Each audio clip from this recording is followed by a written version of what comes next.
Hi everyone, and welcome to Cooking with Cricket. I've done this a long time ago, but I'm bringing you back. This is something we have to have, especially for every Thanksgiving. But this is going to be my easy, very simple broccoli casserole. So let's get started. To start it off, and it's according on how many you're feeding. Tonight I'm just making it for our supper, so I'm only using one 12-ounce bag of frozen chopped broccoli. Around the holidays, my grocery store will bring the chopped broccoli where it's chopped real good, or you can use broccoli florets. It doesn't matter, but I really like the chopped broccoli. Now, I have made this with fresh broccoli, and honestly, the frozen broccoli is better. So we got our broccoli. It's still frozen. I'm going to add 1 pan of cream of mushroom soup.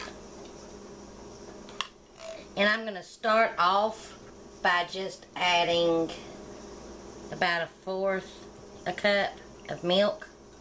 We may have to add some more. And the salt and pepper is to your taste.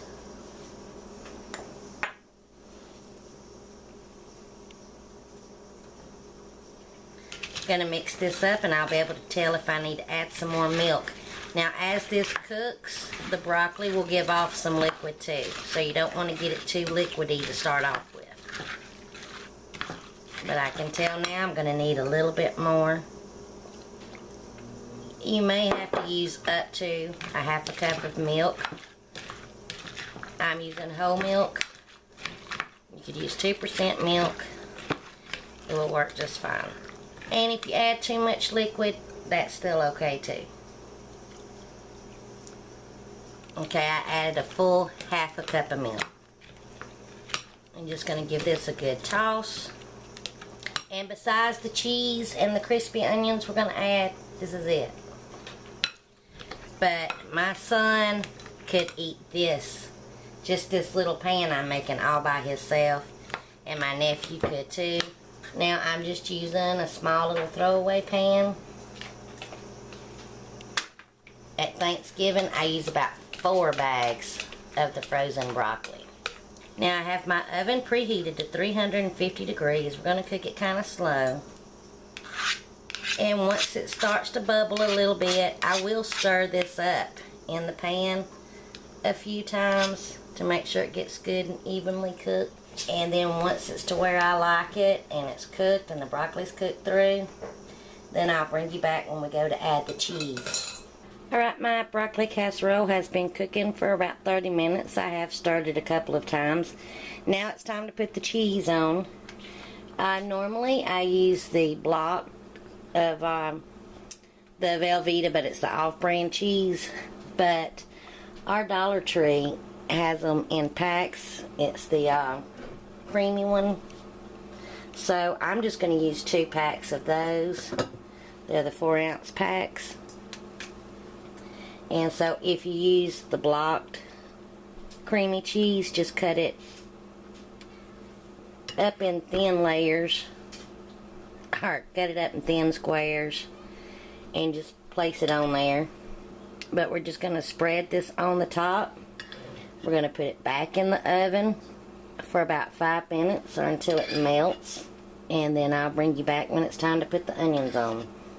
Once your cheese is nice and melted, now it's time to add some of the crispy French fried onions, and add as much as you like.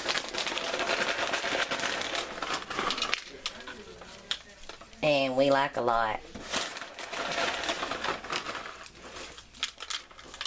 And really, for this broccoli casserole, it's best to use like the creaming cheese. Now we're going to put this back in the oven just for a couple of minutes to toast our onions just a bit, and then it'll be done. Okay, I know that looks funny sitting in my plate, but I just wanted you to know I had more than that to eat. But I got my cornbread dressing, my collard greens, we have turkey, and homemade macaroni and cheese that my daughter made. And now time to try the broccoli casserole.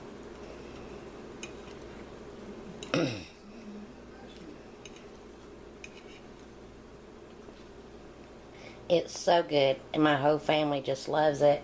And this is a special request that my son will make for me and my nephew for our Thanksgiving. Very easy to make, very cheesy and creamy. So if you like this video, please give me a thumbs up, comment, because I love hearing from you. Please be sure to check out my other videos that should be popping up about now. Don't forget to subscribe and hit the notification bell. And until my next video, I hope you enjoy. Bye, y'all.